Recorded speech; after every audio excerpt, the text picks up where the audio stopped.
Hi everyone, welcome back to Crochet Rocks, and this is part 3 of my crochet along for this, well, it's an Afghan, just a basic granny square Afghan, which you can make into this baby Afghan that, like I have, or you can do any particular colour scheme that you want. So, as you know, I've done this in alternate rows of pink and blue, blue and pink, so that there is the same amount of blue and pink in the blanket. That way you can use it for either a girl or for a boy. I know it's not so much of a problem these days with gender and gender neutrality, etc. But some people are traditional and they like to keep it that way. So when I'm sewing these together or crocheting them together, I'll make sure that I get them in alternate, so that you've got a pink, one that ends with a pink, one that ends with a blue, and then likewise at the bottom. So that's the only thing you really need to keep a watch for. Now, there are 2 or more ways that you can actually do this. I'm using the white that's from the project, and you can either use a big fat darning needle or this sort of darning needle, and you just need to get off a chunk of the white yarn if you're going to sew them. So I'll just do a small one now because I'm going to crochet mine together. So you thread up a darning needle with white or whatever colour you've edged yours. Now there's another way, if you've used different colours, of doing it invisibly, and I'll show you that after. So I go to the very corner and I go from the back to the front, to the very corner, front to back. So basically I have my yarn kind of going through like that, and I would just tie it off. I'm not going to tie it so that it can't be undone, because obviously I don't want to do this. I want to crochet mine together, and then you simply whip stitch. So by going into the 2 stitches from each corresponding stitch, so from each corresponding treble crochet or double crochet US terms, you just whip stitch it like this all the way down, and it looks really nice. I like the way that actually does look. I've made plenty of blankets, taking care not to go over the tail, so that you end up with 2 layers, and it just whip stitches together, and I like that. I like it's nice and kind of classic. Went for a little bit then. So that's one method, and that's perfectly okay. Makes a nice join. So I'm going to show you if I can get this knot open. It may have been inadvisable to have tied the knot, because let's undo that, and then I can just pull out my stitches. No, I'll get 2 more. That's probably the simplest way, and I can take those off when I feel like it.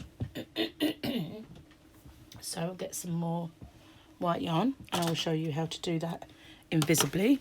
Thread up the yarn again. Thread up the needle. I hope you can hear me okay. I've still got a bit of a throat and croaky voice, but I'm sure you can hear me just fine. So we thread this up again. Okay, so with this one, we use this. We're still keeping with the alternates, but we are going to do it from the back. And we're going to go in to, so this is our stitch. You're familiar with looking at the V's of the two stitches. So instead of going through both of them like we just did with the whip stitch, we're going to go through this back one only. Hope you can see that okay. So there you are. That's the 2 top of the 2 top loops of the stitch. There's the stitch. And so instead of going through both of them like we just have, we're going to go through this back one. So we're going to leave that one at the front. Now this way you can sew together 2 totally different colours, as long as you use one of those colours to sew it. So you can, if one was green and one was blue, as long as you used either the blue or the green, then that's fine. So I'm going to do just the one little knot, which I will have to get out later.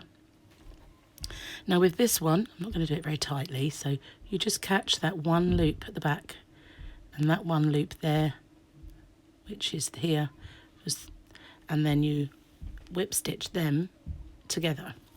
So again, we need to just catch that back one. So you go through one only and one only. Oops, got caught on my scissors. Sorry about the throat, I do apologise. I am a lot better though, thank goodness. So again, just through those two at the back. I think I might have got one at the front there. Let's remove the tail, that's what's causing it, I think. It's a little bit difficult to see. Right, so just the back one, and again, just that one, back one. It's a particularly sharp needle, so that's why. And again, just through the back ones. And you keep going like that. And what I'll turn it over and I'll show you how that looks. So it kind of has a little ridge. I've done it very loosely. So normally you'd pull it a little bit tight and it would sit just a little bit tighter. But you get like a little line, and this in the middle is the invisible part. If it were two separate colours, then you would not see that at all. It would just be a kind of a seamless join, as long as you're using, as I say, one of the colours that you've made your blanket with. So yeah, that's how you do it anyway. So you've got kind of like a little ridge going down. This is the front of that stitch that you've gone into the back of each side, and it makes like a little trail, if you like, a little tram. So that's how to do it invisibly. So you've got normal whip stitch at the first one that we did, just sewing over like whip stitching so that you get this little slant, and then you've got the invisible. So now I'm going to show you how I normally do this. So I want one of each colour. I need to get my crochet hook, excuse me, and my yarn back, which fell on the floor. So I've got a 4.5mm hook. I've chosen this colour because it would be nice and easy to see. So how I do that, I've got one of each colour, and I'm going to just go into that corner stitch, both loops with my hook. I'm learning to speak.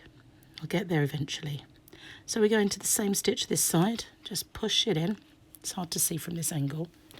Leave a nice long tail. The only drawback to this, it looks stunning, but there are lots and lots of tails to sew in at the end of it. So what we're going to do is going to go into each stitch, taking both loops of each corresponding stitch on either side, and just do a slip stitch them together. Now some people, when they do this, they don't slip stitch together, they do like a double crochet, you know, or single crochet in the US where you go through both. I don't like the way that looks, so I like to slip stitch mine. I don't know if you can see, I'm trying to get it as close to the camera. Let's move that tail out of the way. As close to the camera as I can. So you go into the corresponding two stitches, so you've got that one by the gap there, and you yarn over, pull through, and just slip stitch it. And again, so you've got 4 loops you've gone through the 2 of each stitch, yarn over and pull through. And again, so you've gone through all 4, yarn over and slip stitch. And I like the way this looks, because if you do it where you do the double crochet in UK terms or single crochet in US terms, it leaves a bit of an offset stitch, like a lopsided join. Sorry, very croaky. But with this one, I will show you now. I'll just make a nice long tail. Move that out of the way. Of course, you can tidy up your corners with your nice long tail, and you must secure these in because we've not secured them. But that's how it looks. It leaves this lovely kind of bumpy join, like a ridge, and I like that ridge.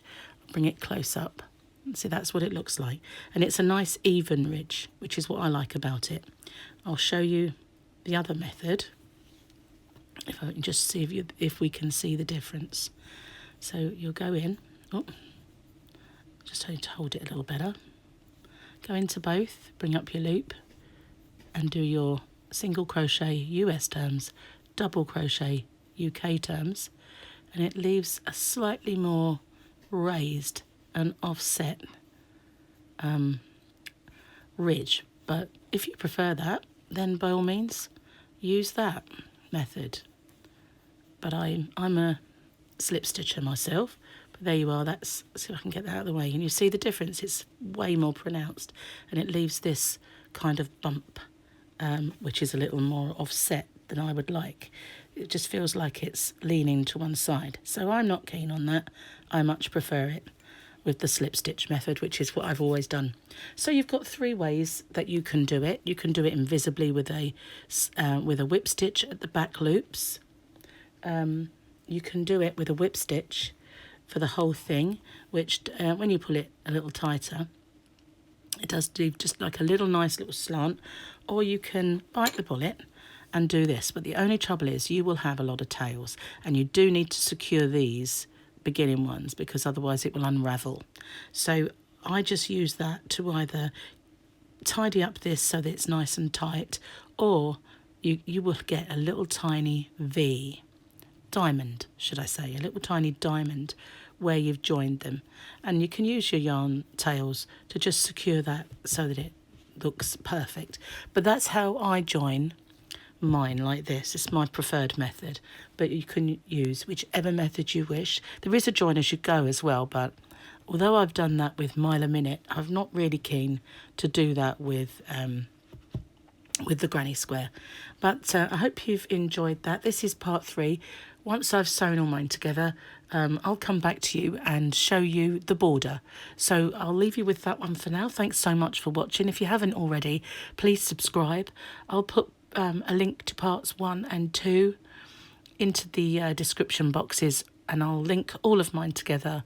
I've not been able to do that lately. I've not been too well, but now I'm back on my feet, I'll do that. So thanks for watching, and until next time, bye bye for now.